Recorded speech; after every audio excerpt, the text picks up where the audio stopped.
Welcome to Third Fridays, the monthly legal talk show from LOIS LLC featuring attorney Christian Cison. This is the original forum in which real attorneys discuss workers' compensation issues, share their opinions, and engage in colorful conversations. This show showcases diverse perspectives of attorneys handling workers' comp cases, including case law trends, practical litigation strategies, and hot topics. Here's your host, Christian Cison. Hi, everybody, and welcome to the new edition of a Third Fridays podcast. We're going to talk about a crazy case.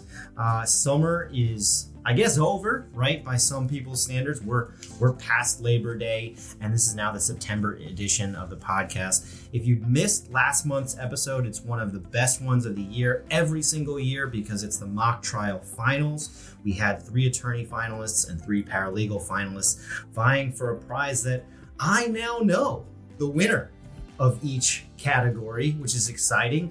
It's going to be unveiled to the firm very, very shortly. But today I have 2 guests who have actually sat for the finals and have listened to the podcast last month.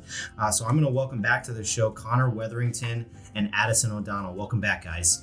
Great to be back. Happy to be here. What do you guys think of this year's mock trial cast of characters? I mean, you were the ones that were past champions sitting on that side.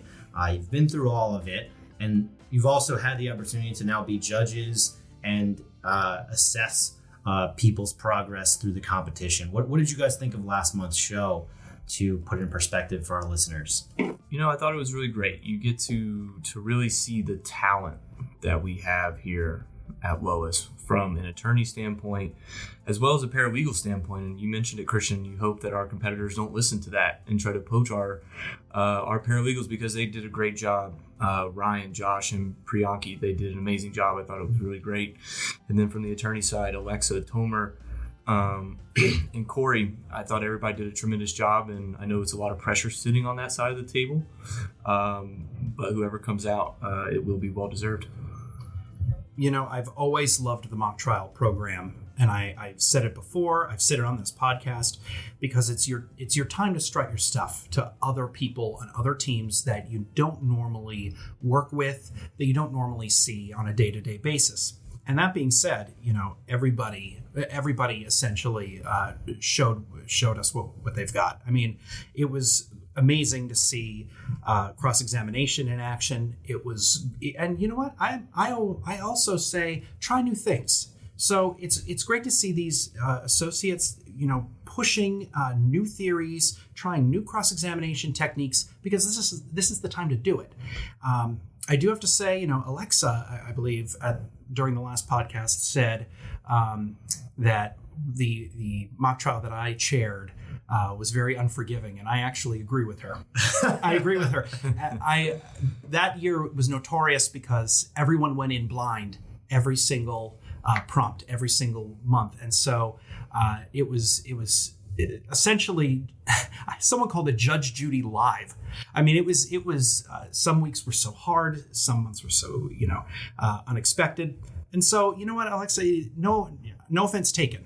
Absolutely. Right. She was a complete spectator because she didn't participate. This is her first year doing the mock trial program. So she prepped by reviewing the podcast from last year. And that's how she came to that conclusion. It's very interesting. Harkens back to those days where we just said, you know what? We do this sometimes. We don't know what's going on in cases and get last minute referrals or last minute questions. It is good practice. But to see it kind of come to fruition, like you said, Connor, it's a very good, assessment of our talent level, especially the paralegals, right? I'm always impressed by the paralegals every single year because we don't see them make arguments, right? Unless they're, working with the attorney for specific things. To be on their own is always very interesting and exciting. So give it a listen. But today we're going to talk about a claimant that I will remember for the rest of my life. That's for sure. You don't too often say that. And you also don't too often say that for a case that ultimately becomes successful. But like I say in every podcast episode, if we didn't have some level of victory here, we wouldn't be telling you all about it. So let's start there.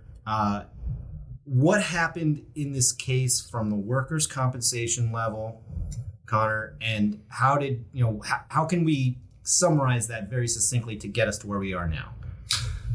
To put it in simple terms, the claimant slipped and fell on a wet bathroom floor back in August of 2016. Claim was established to the head, back, pelvis, post-concussion syndrome, headaches, and eventually the neck. Then in April of 2020, he's classified with a permanent impairment. And then he was actually found to get his starting to get his LWIC award in November of 2021. Then it turns out he settled his third-party civil claim against a different tortfeasor. And then claimant's counsel and myself began negotiating terms of a $0.32 in February of 2022, where we would be waiving our third-party lien under Section 29. So let's stop there then, right? So that's a very normal case, right? It's nothing crazy. We're not talking about it on a podcast or really shouting from the rooftops what happened here. A claimant is classified with a permanent partial disability because he or she has a loss of wage earning capacity. On the side, a third-party civil claim is being settled, and the recovery of the proceeds from that case can now be used to settle both claims, including the workers' compensation claim, where when you mention a $0 Section 32 settlement, we are saying we are going to waive any reimbursement rights we have from that case if you agree to settle the workers' compensation claim, right? So just to put it into perspective, that's normal. Everything is normal up until what happens next. So in workers' comp, we don't really go to arbitration. You are negotiating settlements via phone, email, sometimes even text messages. So we were in the normal course of workers' comp negotiations. And it turns out, after not working for 6 years, right around the time where we have a deal in place and we are about to send out the documents for everyone to start signing, we can wash our hands clean of this claim and be done with him. The claimant, he went back to work for the employer in March of 2022. So once learning of this fact, which is what any normal and reasonable person would deem a material change of fact and condition that alters a term of a settlement, claimant's counsel wasn't happy. Well, right, because you're right, like when the normal parts of the claim end, right, and when we start going into the twilight zone here, is where this claimant, right, he receives a settlement offer in that civil case for over $1 million. Over $1 million for what was a slip and fall in the bathroom, right? I've slipped and fell many times in bathrooms. I've never gotten $1 million for it, but maybe someday. Anyway, he's about to get $1 million. He's been getting paid in the workers' compensation claim and getting free medical care for years.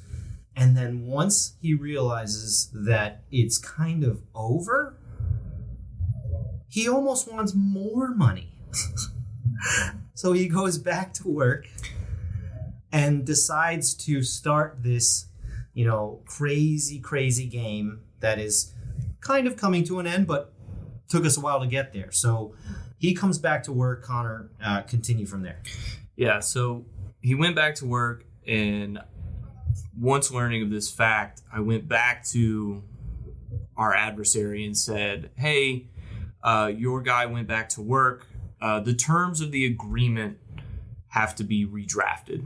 And my biggest takeaway, which I'm sure we'll get to, is I should have worded that email a little better, because that's when the, I guess I've heard someone call it a holy war, started to take place, because once the adversary decided he didn't like our revised terms, where we were seeking now full reimbursement of our recoverable lien in exchange for our consent for him to settle the third-party claim for that over $1 million.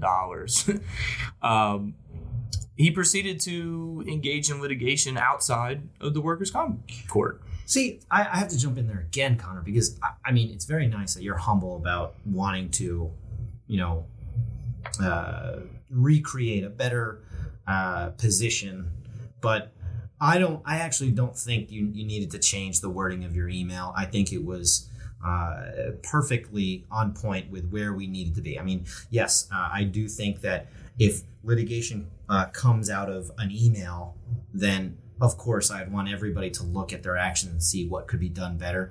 But for all intents and purposes, there was not one single moment where I felt like the email was less than perfect and reasonable. And so to put it into perspective for our clients and our listeners here, we have a situation where the return to work changes the future exposure in our claim, right? We know that when claimants return to work, indemnity exposure is cut off, medical exposure typically goes down. And so if we look at it in the context of what the negotiations were, we were saying we're waiving our right to reimbursement if you don't do anything in the workers' compensation claim. But by returning to work, you might not do anything in the workers' compensation claim anymore. So why would we waive all the money that is rightfully ours? It's by law, statutorily ours, right? So when you say he engages in litigation, what did he actually do? And this is his civil attorney, right? What did he do to start this process? So he filed a proposed interim order in the civil claim. Now, outside of an employer and carrier giving consent, claimants and plaintiffs, they have the ability to seek settlement authorization or to settle their third-party claim without our consent through a compromise order.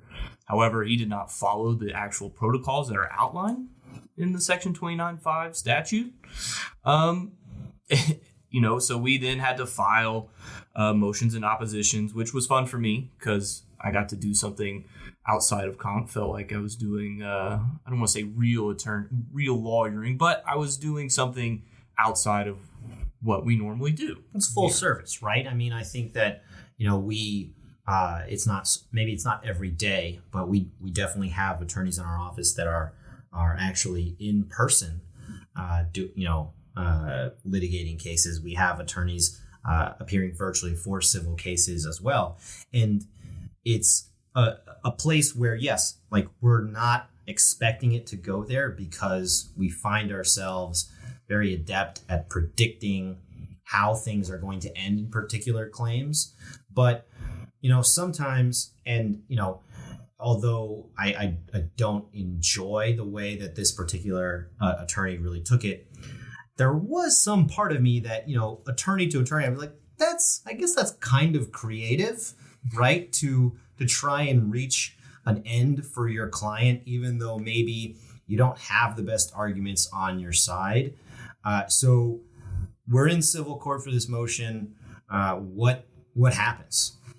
So in September of 2022, so we're about 6 months removed from the initial negotiations, the filing of all the papers in the civil court.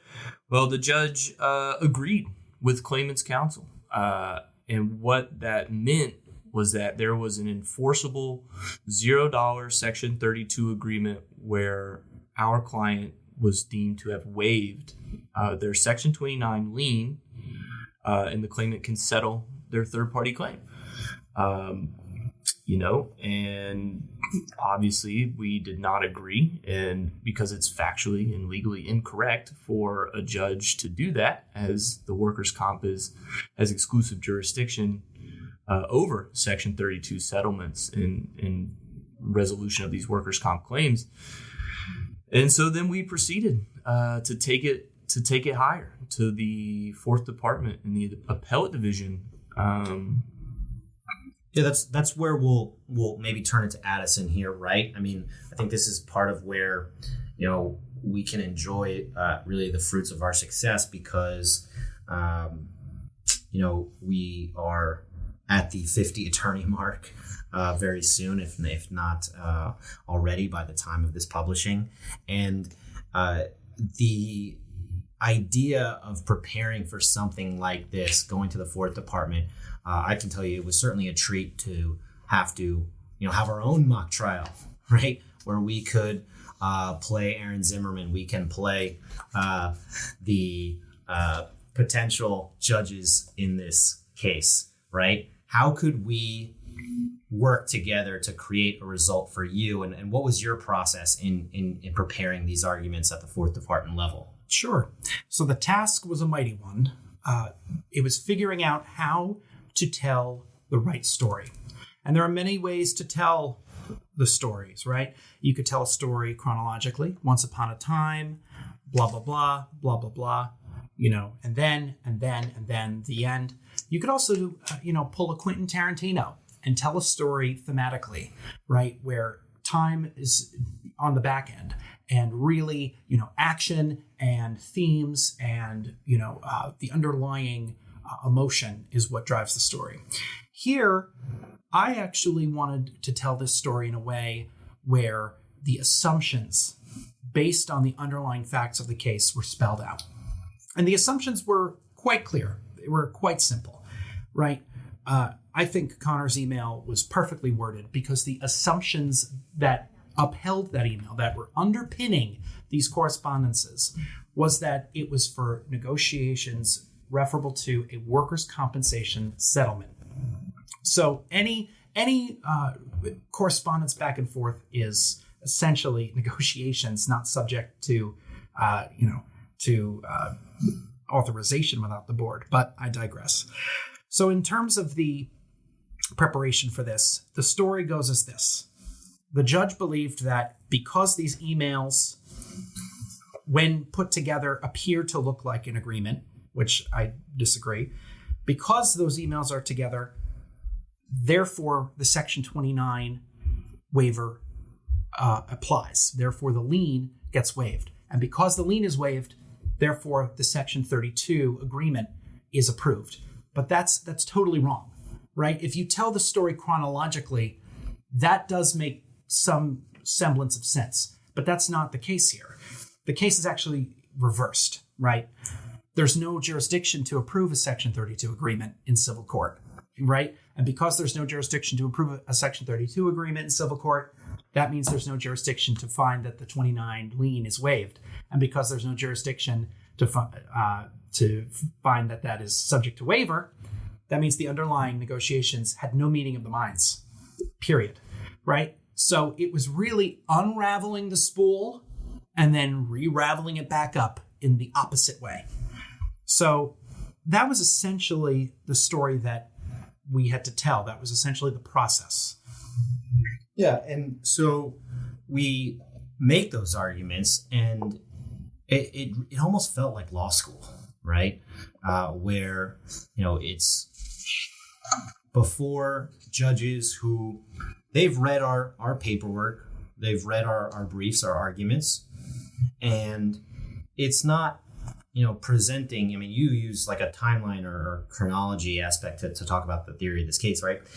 When the judges can just ask you pinpoint questions, that could be on page X of the brief, not on page 1, right? It really did feel like law school. And I was like, wow, this is actually where, if you think about, your friends, your family that are attorneys, like this is kind of what you may see, right, on TV. This is like the idea of just, litigating back and forth arguments, debates, all that type of thing. And we make those arguments. How did you feel after it was over? Did you feel like we had won, or did you feel like we had lost? What was your thought process there? Sure. The type of work that I do differs from like Perry Mason, right? Going into a courtroom. Same. Yeah, right. Right. But going into a courtroom, cross-examining witnesses, pounding the table and yelling objection, that is the stereotypical makings of a trial court. The appellate court is more of a discussion as to the spirit of the law. It's more of a discussion as to how the law applies to facts. The appellate court is not a fact-finding court per se. They're not going to sit there and it's not going to say, oh, well, I disagree with how the judge viewed the facts, right? It really the only way to reverse an underlying order, and this applies in federal court, it applies at the Supreme Court, it applies in our state, in New York and in New Jersey, is whether the law was properly applied given the facts that were developed. And so going in, I knew right away that the judges were prepared. The court was very prepared, immediately asking questions. One judge asked, what do you think about page 46 in the record, paragraph 4? And I had to know what he was talking about. Truth is, I think I responded something like, can you tell me the date of that document or the date of that email correspondence? And then the judge went into it. But it was a very lively debate. Essentially, the court understood our position. And that was the key. The key here was to provide a cogent story so that everybody understood our position. There's no jurisdiction for a 32 agreement to be passed through the civil court. There's no jurisdiction to find that the 29 lien was waived. There was no meeting of the minds. In that order, not in the order that counsel of record and the underlying judge purported it to be. So I would like to say, in hindsight, it felt good. I felt like the court was responding to our arguments, was prodding as to the nuances, but that's hindsight. At the time, I remember getting out of the courtroom and I was shivering. Whether that was the 30-degree weather in Rochester that day, or me being terrified whether we did a good job for the client or not, is up for debate. Yeah. What about you, Connor? We all saw it. We saw it happen live. Which way were you on the meter towards winning or losing those arguments? I was more on the meter of winning. I'm a very competitive person by nature, and just the way that Addison presented our position and our arguments that were in his papers, and then before that panel of judges, and then I can't remember the exact comment from one of the panel members, but he made a comment and it's clicked in my mind, was like, oh, they understand what's going on. And so I was more in the aspect of that, okay, this underlying decision is going to be reversed. We're going to be back to ground zero, and we're going to come out, in a better position. I will say, though, it did, Addison can probably attest, we thought the decision was going to come out a lot sooner than it did. So the delay did kind of present some nerves. It's like, oh, goodness, what's going on? I thought they were on our side. It's pretty cut and dry. Right, like a jury in a criminal trial, if they haven't come back with a guilty verdict yet, are they trying to convince everybody else that the person's innocent? I actually felt like we already won, regardless of decision, right? I mean, we're talking about actions taken throughout a claim. And, throughout this conversation, if all we can point to is maybe I wish I would have reworded an email that was already reasonable anyway, I felt we already won. And, you're talking about the process. Addison, explain what the fourth department scheduling is of reviewing, these types of cases, and why were we expecting it to come down sooner rather than later? Sure. So just to spell out again the assumptions behind appellate courts, most appeals that go to appellate courts affirm the underlying judgment. I'd say a good 80 to 90%. That applies in every state. It applies every level, federal, all the way up to SCOTUS. That being said, the turnaround time is pretty quick. And at the Appellate Division 3rd Department, it's pretty quick. I've seen some come out in 2 weeks. I've seen the longest wait after, of course, the court receives the documentation and it is submitted to the court, right? So oral argument is the equivalent of submission, on the papers. So I'm thinking, okay, 3 weeks by the end of the month. On the way out, there was a local attorney who was talking to two other people. They're all very chatty in upstate New York. I mean, everyone is so friendly. Oh, you're not from around these parts.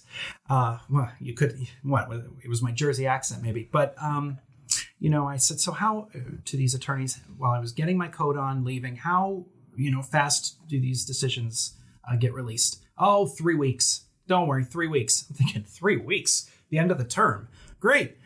3 weeks pass, nothing. 6 weeks, nothing. 9 weeks. Now we're on 3 months, and I'm starting to sweat. But then when I read the decision and I finally, have the paper in hand, it was unanimously reversed on the law per curiam. So all of the justices who sat on the court, the whole court as a whole, wrote this decision. So it gives it a little bit more weight than just one justice writing a decision and everybody concurring. This was an unsigned per curiam, and essentially it adopted all of our arguments made. There's no jurisdiction for a 32 agreement to be passed through the civil court. There's no jurisdiction for the civil court to find that the 29 lien was waived.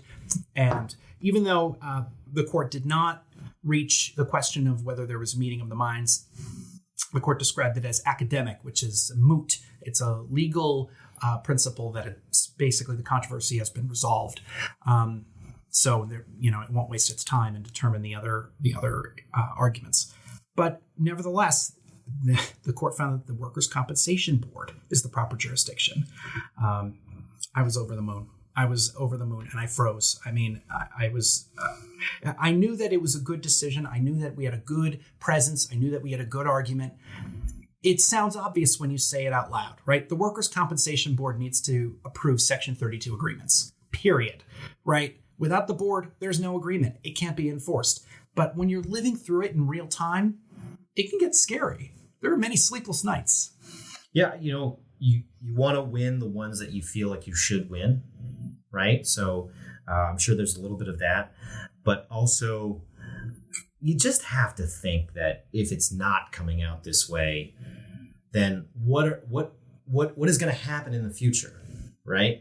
Like, who is going to be that justice in the fourth department that's going to say, you know what? I'm going to hear argument on all these future workers' compensation settlements, because that's what they would be doing. Right. Yeah. If they would be affirming the lower trial court judge's decision, they'd be saying, you know what? Bring all your Section 32 settlements to me, and I will, I basically have to expand. I love to, basically stand on a imaginary soapbox for these things, because what else would we do with a record button here? But imagine the state expenditures for more employees to have to deal with an increased docket. You'd have to create almost a fifth department, sixth department, seven, just keep going until you get to the point of, I have enough personnel to hear whether workers' compensation settlements are legitimate and approvable. So I guess that's kind of why I thought we'd already won. It just didn't make sense that someone would think that this could be an outcome. Well, his argument was a pretty interesting one. It was that the Supreme Court in New York has jurisdiction over this because it always retains jurisdiction. But that's a fringe constitutional theory. That's not a legitimate New York or federal constitutional theory at all.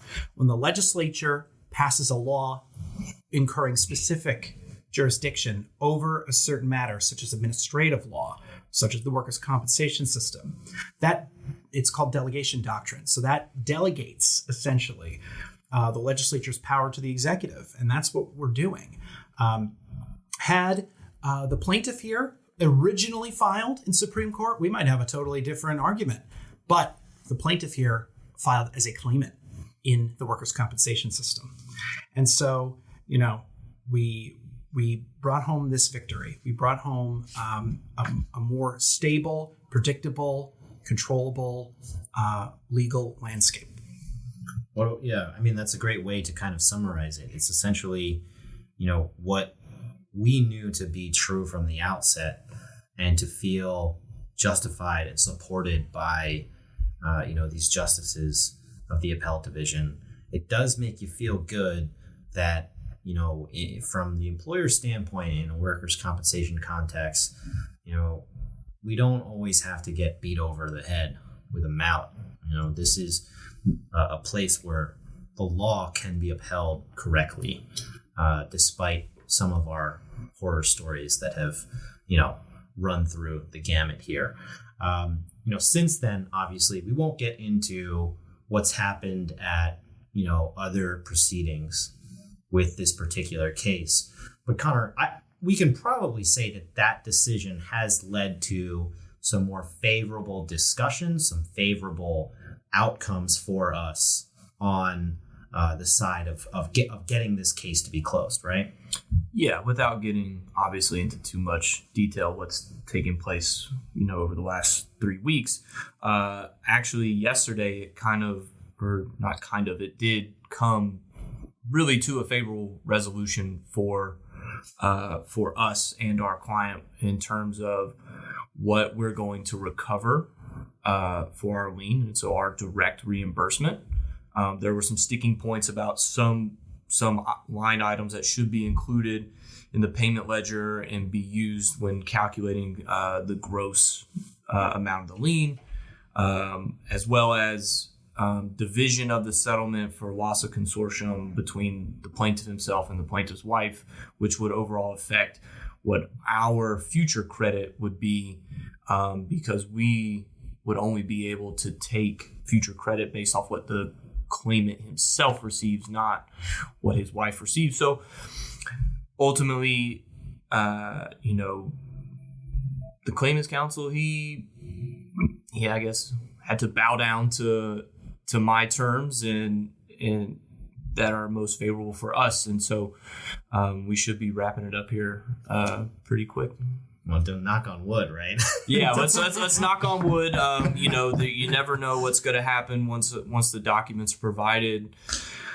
As anything in this case has taught me, it's probably going to come back with some edits and some line items, but I think for the most part, we're in a good place to get this one wrapped up after all the hard work that everybody's done. Great. Takeaways, Addison. We'll start with you. Like, what's one thing that our listeners can take away from this case? So, when I was a young, starry-eyed, here we go, rising 2L, I was a 1L, and I was so enamored by the law. I had an internship in Newark, New Jersey, and I sat outside of the federal courthouse waiting for court to be in session, and I had all these papers. I had red welds, with me, and outside of the courthouse, there's an inscription on the wall, and it's by a New Jersey poet laureate, and it reads this: "When justice does its public part, it educates the human heart. The erring human heart, in turn, must do its private part and learn. And when I win an appellate decision or lose an appellate decision, I repeat that poem because it reminds me of the greater quilt, the greater patchwork fabric that we are in our jurisprudence, in our legal system." And so, honestly, the takeaway is you never know, right? You win some, you lose some. It takes a great amount of time, energy, and effort to create a predictable, stable, and consistent legal field. And if we had to do it all again, I would absolutely lay down all of that blood, energy, tears just to defend my brother, Connor Wetherington, before the Appellate Division, 4th Department. All right. How do you follow that with a takeaway, Connor? Anything that our listeners can, I hope you don't have a poem, or maybe you do, but that, what takeaways do you have? I'm not well versed in poems, so I apologize to the listeners that I can't follow that up. But, I think Addison sums it up perfectly. They always say when you're doing something monumental, it's like it takes a village to get it done, and it took a village to get this done and to get this favorable outcome. And just like Addison said, the blood, sweat, and the tears, the energy, the time, the effort, as long as, we have people here at LOIS that are by my side, and especially Addison by my side, and if I have to do this again, I wouldn't want to do it with anybody else. Well, it does take a village, right? And here we always have been that village for our clients. We always will be that village for our clients. So for Connor Wetherington, for Addison O'Donnell, this is Christian Cison reminding you to defend from day one.